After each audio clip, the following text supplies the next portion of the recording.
Everyone, my name is Amandeep Kaur.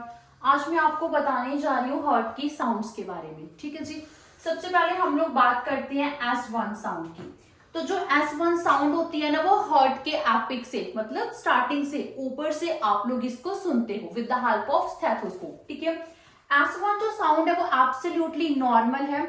ये आपको तब सुनाई देती है जब जो आपके आर्ट्रियोवेंट्रिकुलर वेल्व है भाई वो क्लोज होती है, उनके बंद होने की आवाज है, विच इज एब्सोल्युटली ओके।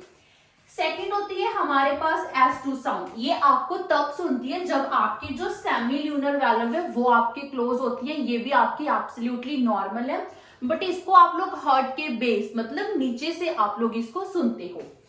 अभी हम लोग बात करते हैं S3 साउंड की। अगर तो कोई 30 के कम का आपका अडल्ट है, उसमें ये साउंड एब्सोल्युटली नॉर्मल है। अगर 30 के प्लस के जो लोग होते हैं उनमें ये आपको साउंड सुनाई देती है तो वो आपकी एबनॉर्मल मानी जाती है। लास्ट आती है हमारी S4 साउंड। भाई S4 साउंड जो है वो टोटली एबनॉर्मल है।